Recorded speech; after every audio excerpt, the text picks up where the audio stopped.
Alhamdulillah Alhamdulillahi Rabbil Alamin wa bihi nasta'inu ala umuri dunya waddin. Ashhadu an la ilaha illallah wahdahu la syarikalah wa ashhadu anna Muhammadan abduhu wa rasuluh sallallahu alaihi wasallam la nabiyya ba'dah. Allahumma salli wa sallim wa barik ala hadzal nabiyil karim wa ala alihi wa ashabihi ajma'in. Faya ayuhan nas wal hadirun usikum wa nafsi bitaqwallah ittaqullaha haqqa tuqatih wa la tamutunna illa wa antum muslimun. Faqala Allah Ta'ala fil Qur'anil Karim, A'udzu billahi minasy syaithanir rajim. Bismillahirrahmanirrahim.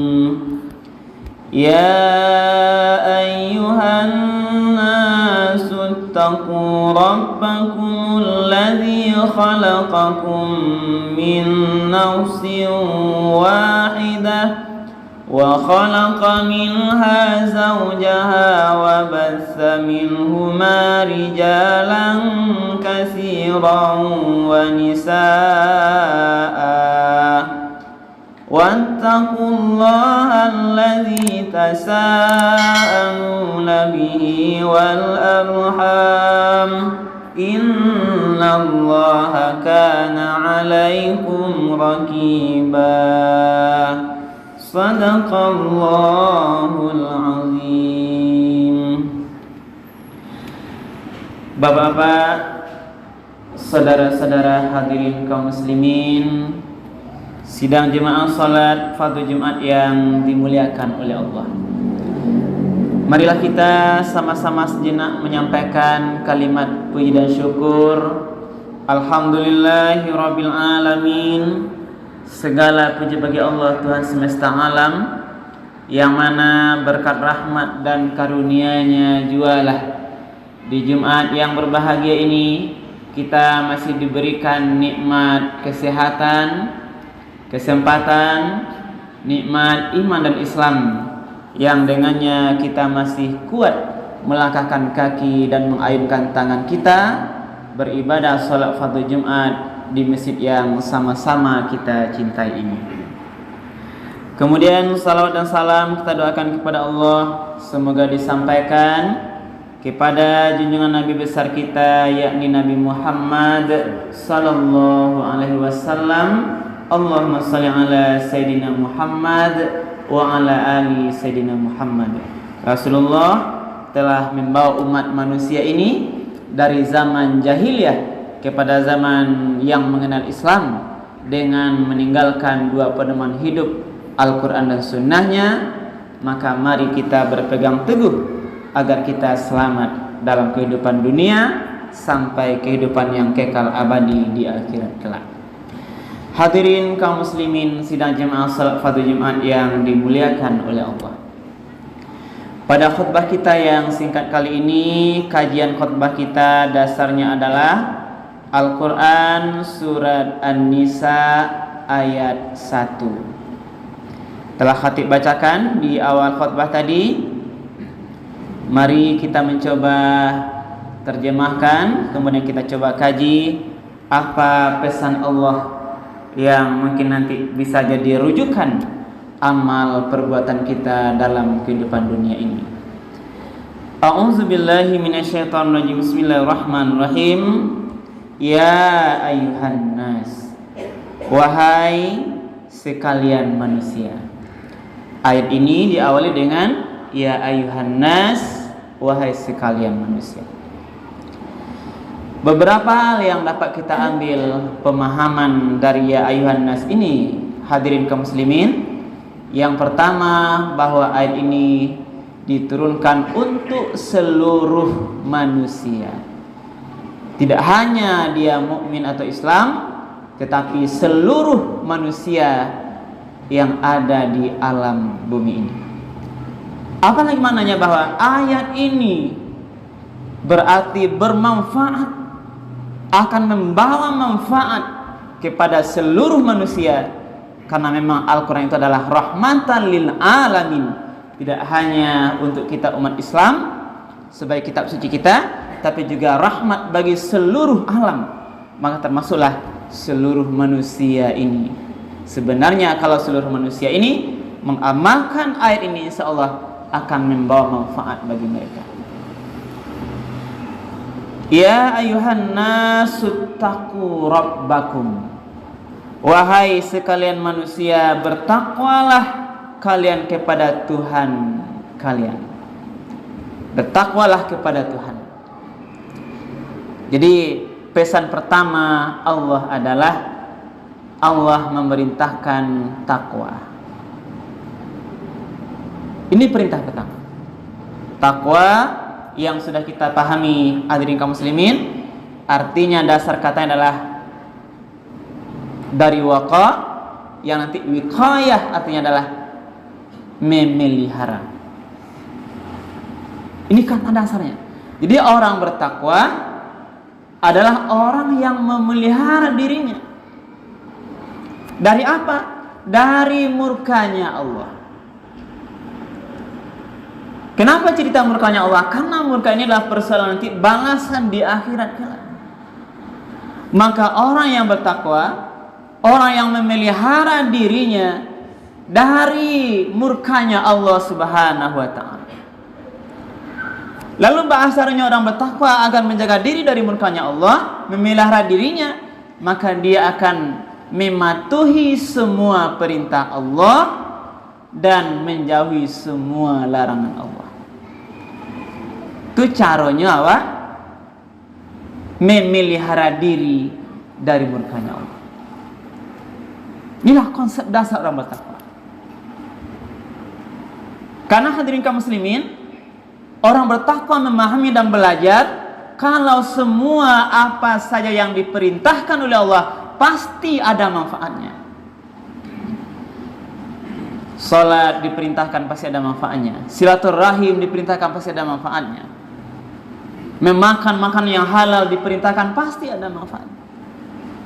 Dan sebaliknya orang bertakwa juga paham dan mengamalkan, dia akan menjauhi larangan Allah karena dia yakini bahwa semua yang dilarang oleh Allah pasti membawa mudarat pada dirinya.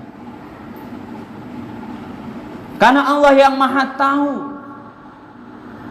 Tidak hanya Allah larang kita sekedar melarang, menagah hawa, menghambat aktivitas kita, tapi Allah larang syariatnya pasti kalau di karajon tidak dijaga diri, tidak dipelihara diri sebagai orang bertakwa, pasti ada buruknya, ada mudaratnya, ada bahayanya yang kadang tidak hanya pada dirinya, bahkan pada keluarganya, atau pada masyarakatnya, atau pada seluruh alam ini. Jadi mari kita laksanakan.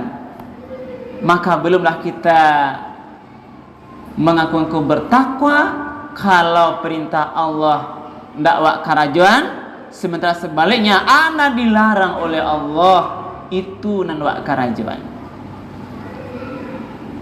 Maka inilah pesan pertama, ya ayuhan nasu taqu rabbakum, wahai seluruh manusia, bertakwalah kepada Tuhan.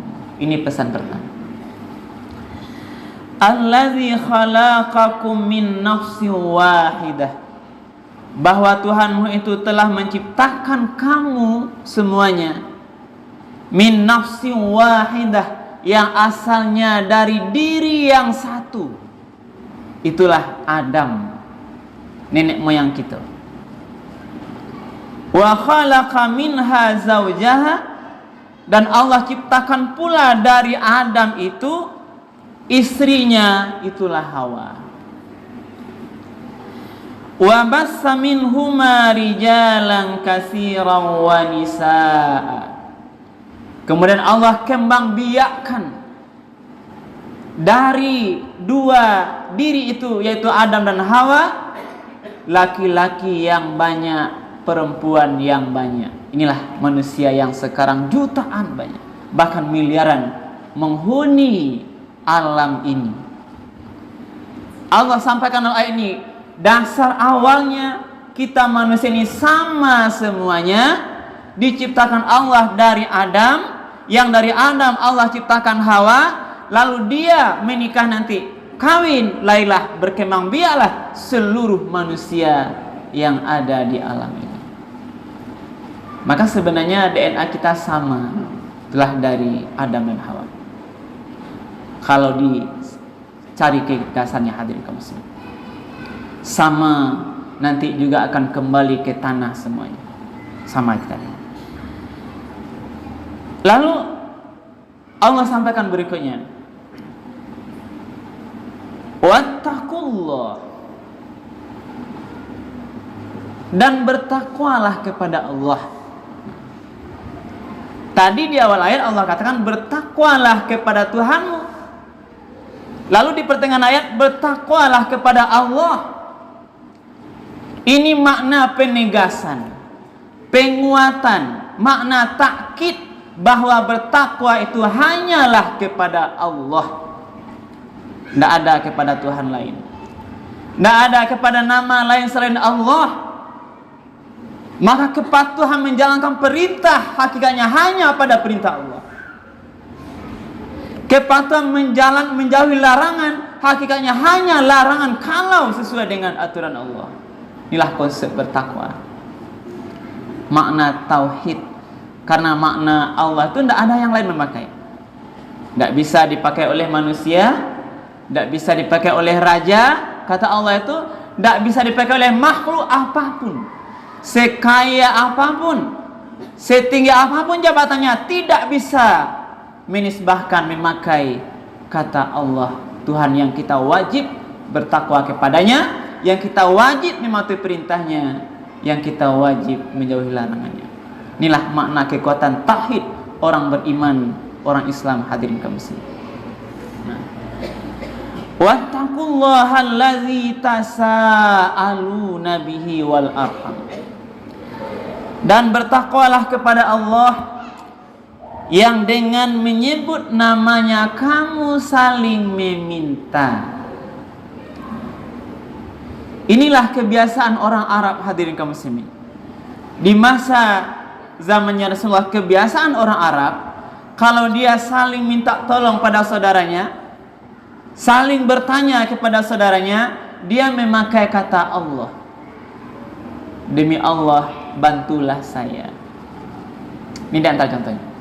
Jadi ini makna adalah melambangkan kebiasaan Arab jahiliyah, bahwa bisa kita manfaatnya. Hakikatnya kita ketika sudah diciptakan banyak ini, manusia ada laki-laki perempuan ini, saling minta tolong dengan menyebut nama Allah, dengan ridho Allah subhanahu wa ta'ala. Wal arham. Kemudian ada perintah berikutnya, hadirin kaum muslimin, dan peliharalah hubungan kekeluargaan. Peliharalah hubungan silaturrahim. Kenapa demikian?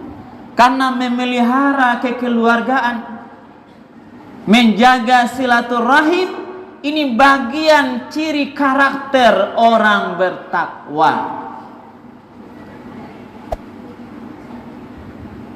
Kalau ada orang memutus silaturrahim, berarti dia belum menjaga dirinya sebagai orang bertakwa. Berarti ayat ini memerintahkan dua perintah besar. Yang pertama bertakwa, yang kedua jaga silaturrahim.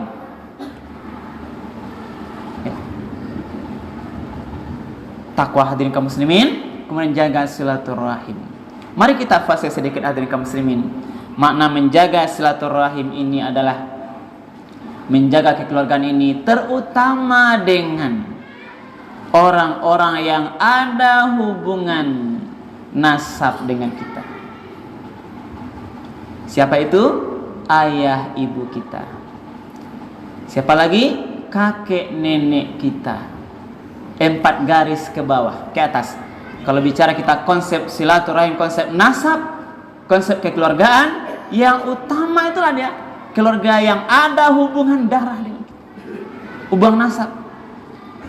Ini yang utama, bukan yang lain. Tidak, ini yang utama. Karena kadang salah paham dengan orang lain yang tidak ada hubungan darah, hubungan nasab tetangga yang jauh dia akrab, dengan hubungan nasab ayah ibunya tidak baik. Mana urutan silaturahim? Ayah ibu kandung, kakek nenek kandung ke atas, tambah 4 ke atas. Kemana lagi? Samping, saudara kandung, saudara laki-laki atau saudara perempuan. Ini silaturahim. Kemana lagi? Ke bawahnya, anak-anak saudara kandung kita. Berarti kemenakan, baik dari laki-laki atau perempuan. Kemana lagi? Saudara ayah kita, saudara ibu kita. Kalau apa, ete, amai, tante namanya, om dan segalanya. Yang ada mana? Paman kita. Ini bagian-bagian konsep silaturahim yang harus lebih utama kita jaga, hadirin kaum muslim. Jangan sampai putus. Kalau ada persoalan karena kita dalam konsep bertakwa ini, mari segera kita selesaikan, hadirin kaum muslimin. Pertengkaran sehari 2 hari dalam konsep agama kita, umat Islam yang beriman hanya boleh tidak tegur sapa, paling lama 3 hari 3 malam. Kalau lebih dari itu tidak halal baginya surga. La yadkhulul jannata qati'ur rahim. Qati'. Tidak halal dia masuk surga. Tidak akan dimasukkan ke dalam surga orang yang masih putus silaturahimnya, terutama dengan keluarganya. Apa kita gunanya banyak infak, sedekah, amal-amal ibadah lain, hadirin kaum muslimin? Adanya hadis ayat kuat menyatakan tidak masuk surga orang yang memutus silaturahim. Maka andai kata masih ada, hadirin kaum muslimin, mari kita merendahkan hati. Mari kita membawa konsep ajaran Rasulullah, pemaaf kita. Maafkanlah salah orang tua kita. Maafkanlah andai kata ada salah saudara kandung kita, laki-laki perempuan. Maafkan salah daripada mama kita, amai tante kita. Maafkan salah cucu kita, baik dari anak laki-laki atau anak perempuan. Karena semuanya bagian rahim, ikatan darah dengan kita, yang dengannya nanti kalau tidak kita perbaiki, Allah tidak halalkan bagi kita surganya. Lalu Allah tutup ayatnya, hadirin kaum muslimin, innallaha kana alaikum raqiba. Ketahuilah sesungguhnya Allah bagi kamu semuanya raqiba, selalu mengawasi. Apa makna mengawasi? Mengawas ini dalam kondisi dekat. Di mana saja kita berada, Allah akan mengawasi kita. Mengawas dalam konsep pengawasan yang ketat.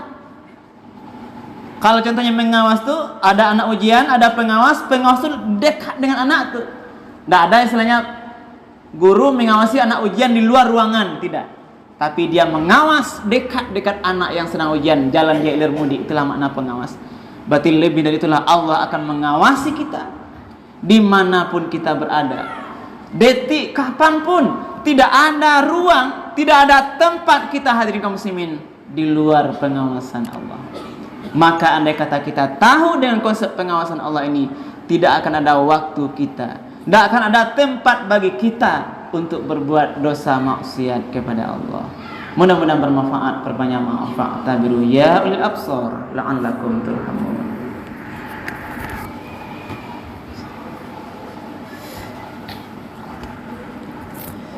Alhamdulillah rabbil alamin alladzi hadana li hadza wa ma kunna linahtadiya laula hadanallah. Asyhadu an la ilaha illallah wahdahu la syarikalah wa asyhadu anna Muhammadan abduhu wa rasuluh sallallahu alaihi wasallam la nabiyya ba'da. Allahumma salli wa sallim wa barik ala hadzal nabil karim wa ala alihi wa ashabihi ajma'in. Faya ayuhan nas wal hadirun usikum wa nafsi bittaqwallah ittaqullaha haqqa tuqatih wa la tamutunna illa wa antum muslimun. Faqala Allah ta'ala fil Qur'anil Karim a'udzu billahi minasyaitonir rajim bismillahirrahmanirrahim wal 'asr innal insana lafi khusr illal ladzina amanu wa 'amilus shalihat wa tawasaw bil haqq wa tawasaw bis sabr.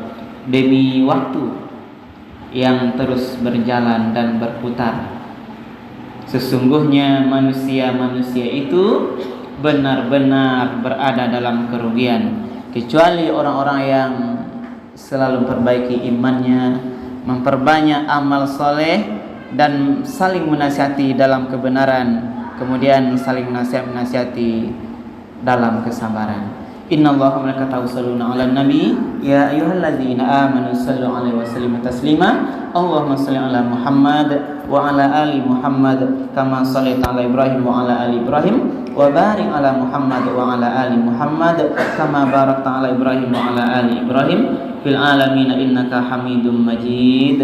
Allahumma fil mu'minina wal mu'minat wal muslimina wal muslimat al-ahya'i minhum wal amwat birahmatika ya arhamar rahimin. Allahumma ighfir lana dhunubana wa liwalidayna warhamhuma kama rabbawna shighara. Allahumma arinal haqqa haqqan warzuqna ittiba'ah wa arinal batila batila warzuqna ijtinabah. Rabbana hab lana min azwajina wa dhurriyyatina qurrata a'yun waj'alna lil muttaqina imama. Rabbana atina fid dunya hasanah wa fil akhirati hasanah wa qina azaban nar. Ibadallah, innallaha ya'muru bil 'adli wal ihsan wa ita'i dzil qurba wa yanha 'anil fahsya'i wal munkari wal baghi wa la dzikrullahi akbar. Aqimis shalah.